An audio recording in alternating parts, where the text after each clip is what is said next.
Hello विद्यार्थियों, नमस्कार। कैसे आप सब बच्चों? आज हम पढ़ेंगे अंशों का हरण और देखेंगे कि अंशों के हरण के संबंध में कंपनी की पुस्तकों में लेखे किस प्रकार से तैयार किए जाते हैं। तो सबसे पहले हम समझ लेते हैं अंशों के हरण से क्या आशय है। जब कंपनी अंशों का निर्गमन करती है तो प्रायः देखा जाता है कि यह राशि किस्तों में प्राप्त करती है और किस्तें आवेदन, आवंटन और याचनाओं के रूप में होती हैं। और फिर प्राय यह भी देखा जाता है कि कुछ अंशधारी इन किस्तों का भुगतान निर्धारित समय पर नहीं करते हैं। तो कंपनी के पास अब दो विकल्प होते हैं कि या तो वह इन बकायादारों पर मुकदमा चलाए और बकाया राशि प्राप्त कर ले, और दूसरा विकल्प यह होता है कि वह इन झंझटों से बचकर सीधे अंशों का हरण कर ले। लेकिन अंशों का हरण तभी किया जा सकता है जब कंपनी के अंतर नियमों में इस संबंध में प्रावधान किए गए हों। यदि कंपनी ने इस संबंध में कोई प्रावधान नहीं किया है कि बकाया राशि होने की स्थिति में अंशों का हरण किया जा सकेगा या नहीं किया सकता है, तो कंपनी अंशों का हरण नहीं कर सकती है। अब एक उदाहरण के द्वारा समझते हैं कि अंशहरण होते कैसे हैं। मान लेते हैं एक कंपनी है एबीसी लिमिटेड, और इस एबीसी लिमिटेड ने 10,000 समतांश जारी किए हैं। प्रत्येक अंश 10 रुपये का है और उसे 10 रुपये में ही निर्गमित किया गया है। राशि किस्तों में प्राप्त होगी और किस्तें आवेदन, आवंटन और याचनाओं के रूप में है। ऑन एप्लीकेशन 2 रुपये है, ऑन अलॉटमेंट 3 रुपये, ऑन फर्स्ट कॉल 2 रुपये और on second and final call जो है वह 3 रुपये की है। सभी अंश जो हैं वो सब्सक्राइब हुए हैं और सभी राशियां यथा समय प्राप्त हो गई हैं। लेकिन एक मिस्टर एक्स है जिसके पास 500 शेयर थे, उसने प्रथम याचना और अंतिम याचना का भुगतान नहीं किया। अब यह जो राशि बकाया है इसे कंपनी कैसे प्राप्त कर सकेगी? में कंपनी के पास क्या विकल्प रह जाते हैं मिस्टर एक्स से राशि वसूल करने के लिए? या तो वो मुकदमा चलाए और राशि वसूल कर ले, और दूसरा विकल्प है कि इन सभी झंझटों से दूर वह सीधे मिस्टर एक्स के अंशों का हरण कर ले और अब तक उसने जो राशि का भुगतान किया है उसे जब्त कर ले। इसी स्थिति को हम अंशों का हरण कहते हैं। अर्थात जब कोई अंशधारी यथा समय आवंटन और याचना की राशि का भुगतान नहीं कर पाता है तो कंपनी अपने अंतर नियमों के प्रावधानों के अनुसार ऐसे अंशों का हरण कर लेती है। तो इसका क्या प्रभाव होता है इसको हम समझ लेते हैं। सबसे पहला प्रभाव तो ये होता है कि मिस्टर एक्स का नाम जो है कंपनी के जो सदस्य रजिस्टर है उससे हटा दिया जाएगा। अर्थात मिस्टर एक्स का नाम, अर्थात ऐसे अंशधारी जिनकी राशि बकाया है उनका नाम सदस्य रजिस्टर से हटा दिया जाएगा और अब तक उसने जो राशि दी उस राशि को जब्त कर लिया जाएगा और इस जब्त राशि को अंशहरण खाते में हस्तांतरित कर दिया जाएगा। इससे जो अंश हरित कर लिए गए हैं उस राशि से कंपनी की अंश पूंजी कम हो जाती है, घट जाती है।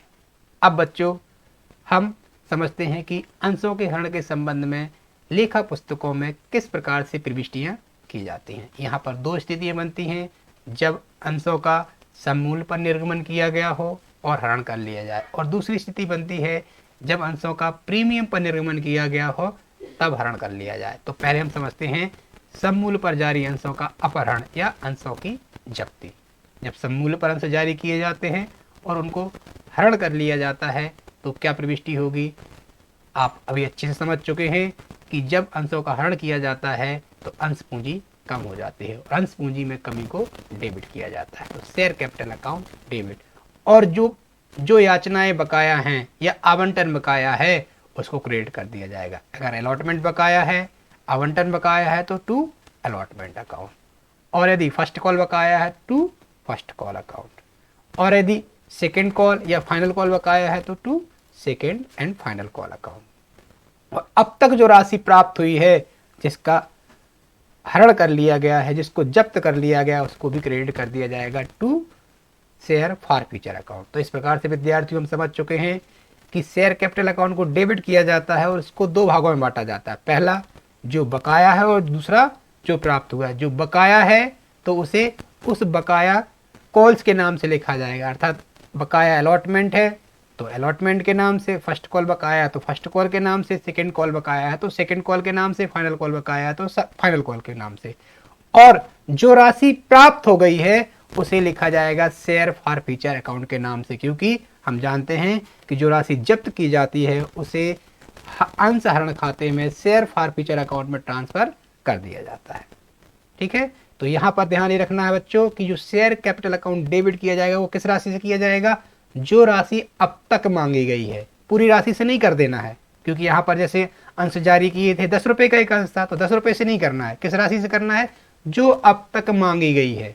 अर्थात यदि अलॉटमेंट के बाद ही अंशों का हरण कर लिया गया है तो अलॉटमेंट तक जितनी राशि मांगी थी उस राशि को शेयर कैपिटल अकाउंट से डेबिट करना है। ठीक है, तो मांगी गई राशि से क्या करना है, आपको डेबिट करना है। और अलॉटमेंट बकाया है तो अलॉटमेंट पर बकाया राशि को क्रेडिट कर देना है।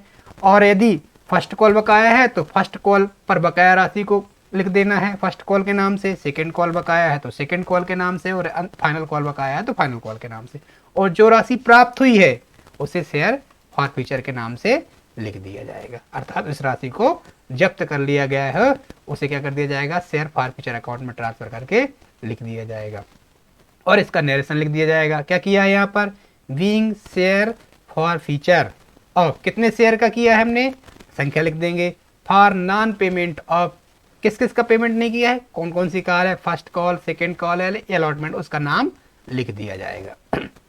तो बच्चों इस प्रकार हमने क्या देखा कि जब अंशों को सममूल्य पर जारी करते हैं तो क्या प्रविष्टि बनती है, शेयर कैपिटल अकाउंट डेबिट, और जो राशि बकाया है उनको क्रेडिट कर दिया जाएगा। जैसे अगर अलॉटमेंट बकाया है तो to share allotment account, first call बकाया है तो to share first call account, final call बकाया है तो to share final call account, और जो राशि अब तक प्राप्त हुई है उसको जब्त कर लिया गया है उसको to share for future account के नाम से क्रेडिट कर दिया जाएगा। इसके बाद यदि अंश प्रीमियम पर जारी किए गए हैं और उनका हरण कर लिया जाता है तो क्या प्रविष्टि होती है। तो देखिएगा बच्चों, जब अंशों को प्रीमियम पर जारी किया जाता है, ठीक है, तब दो स्थितियां बनती हैं। कौन कौन सी दो स्थितियां बनती हैं, जब प्रीमियम पर अंश जारी किए गए और प्रीमियम की राशि प्राप्त हो गई। ठीक है, प्रीमियम प्राप्त हो गया है।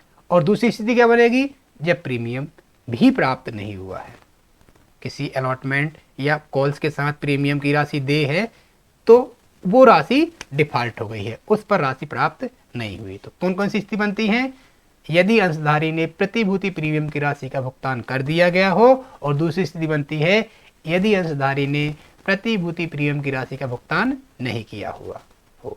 ठीक है, तो पहले हम समझ लेते हैं कि यदि प्रतिभूति प्रीमियम की राशि प्राप्त हो गई है, ठीक है, तो क्या प्रविष्टि होगी।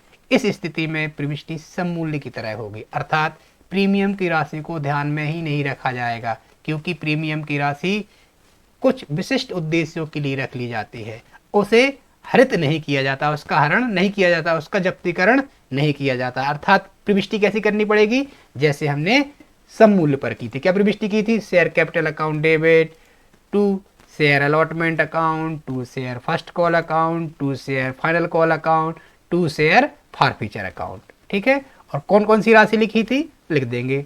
ठीक है, तो इस प्रकार से वही प्रविष्टि की है जो हमने सममूल्य पर की थी। अब हम बात करेंगे सेकंड परिस्थिति की, यदि अंशधारी ने प्रतिभूति प्रीमियम की राशि का भुगतान नहीं किया है तो क्या होगा, देख लेते हैं। इस स्थिति में जो है प्रीमियम की राशि को भी रद्द करना होगा। जैसे हमने पूंजी की राशि को रद्द किया था, उसको डेबिट किया था, इसी प्रकार से प्रतिभूति प्रीमियम की राशि को भी डेबिट करना होगा। तो क्या प्रविष्टि बनेगी, share capital account debit, security premium reserve account debit. प्रतिभूति प्रीमियम की राशि को किस नाम से लिखा जाता है, सिक्योरिटी प्रीमियम रिजर्व अकाउंट के नाम से लिखा जाता है। ठीक है, और जो याचनाएं बकाया हैं, यदि आवंटन बकाया है तो to allotment account, first call बकाया है तो टू फर्स्ट कॉल अकाउंट, और अगर फाइनल कॉल बकाया है तो to share final call account, और अब तक जो राशि प्राप्त हुई है उसे to share for future account के नाम से लिख दिया जाएगा। तो ध्यान रखना है, यहाँ पर जो शेयर कैपिटल अकाउंट डेबिट होगा अब तक मांगी गई राशि से होगा। ठीक है, और जो भी प्रीमियम की राशि बकाया है यहाँ पर उसको भी डेबिट कर दिया जाएगा। और अलॉटमेंट पर बकाया राशि, प्रथम याचना पर बकाया राशि और फाइनल कॉल पर बकाया राशि को क्रेडिट कर दिया जाएगा। और जो राशि अब तक प्राप्त हो गई है उसको क्या कर दिया जाएगा, to share for future account के नाम से क्रेडिट कर दिया जाएगा। तो इस प्रकार से विद्यार्थियों अब हम समझ चुके हैं कि अंशों के हरण के संबंध में लेखा प्रविष्टियां किस प्रकार से की जाती हैं। तो एक सवाल हल करके देखते हैं कि प्रविष्टियां कैसे की जाएंगी। ठीक है, तो सवाल इस प्रकार से है कि ABC लिमिटेड ने प्रत्येक 10 रुपये वाले 10,000 अंशों को निर्गमित किया है। सभी राशियां प्राप्त हो गई हैं सिवाय मिस्टर एक्स के, जिसके पास 500 अंश थे, ने 2 रुपये आवेदन पर और 3 रुपये आवंटन पर चुका दिया। देखिए जो है मिस्टर एक्स जो है उसने 2 रुपये आवेदन पर चुका दिए हैं और आवंटन पर 3 रुपये का भुगतान कर दिया, किंतु प्रथम याचना के 2 रुपये और अंतिम याचना के 3 रुपये का भुगतान नहीं कर पाया है। परिणाम स्वरूप मिस्टर एक्स के अंशों का हरण कर लिया गया है। ABC लिमिटेड की पुस्तकों में आवश्यक जनरल प्रविष्टियां करनी है। तो करते हैं जनरल प्रविष्टियां। सभी जनरल प्रविष्टियां करनी है। पहले हम निर्गमन की प्रविष्टियां कर लेंगे, फिर हरण की प्रविष्टियां कर लेंगे। ठीक है, तो प्रारूप हमने बना लिया है। सबसे पहली प्रविष्टि होगी अंशों के निर्गमन के समय आवेदन की राशि प्राप्त होती है तो बैंक अकाउंट डेबिट। और आवेदन पर कितने रुपए हैं, 2 रुपये के हिसाब से 10,000 अंशों पर 20,000 रुपये लिख दिए जाएंगे। ठीक है, तो क्या प्रविष्टि बन गई, bank account debit to equity share application account, 20,000 रुपये डेबिट में 20,000 रुपये क्रेडिट में। और लिख देंगे being the equity share application money received on 10,000 shares at the rate 2 rupees each. बंद कर देंगे, अगली प्रविष्टि करेंगे।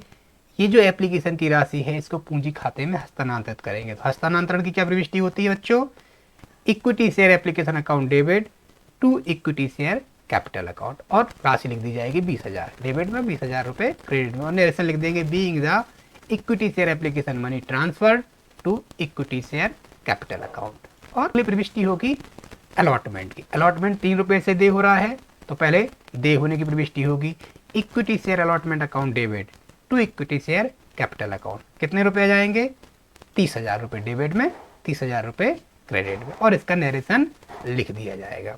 अब राशि प्राप्त होगी, तो अगली प्रविष्टि क्या होगी, प्राप्त होने की। क्या राशि प्राप्त होगी, बैंक अकाउंट डेबिट, ठीक है, to equity share allotment account 30,000 रुपये प्राप्त हो रहा है, क्योंकि उसने आवेदन और आवंटन की पूरी राशि का भुगतान प्राप्त कर लिया था, या एक मिस्टर एक्स ने भी चुका दिए थे। ठीक,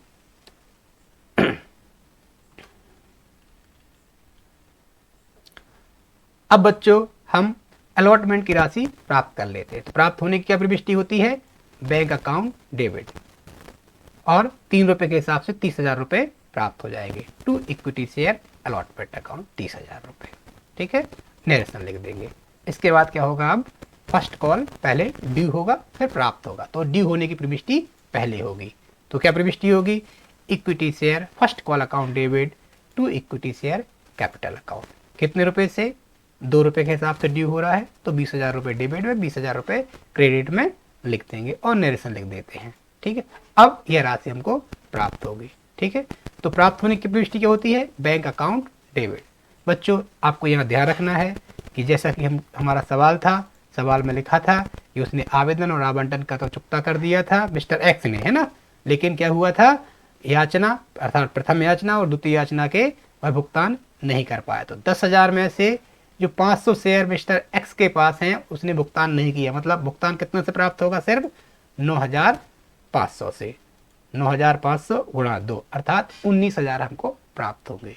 ठीक है, और बाकी के क्या है, 500 शेयर पर 2 रुपये के हिसाब से 1,000 रुपये बकाया है।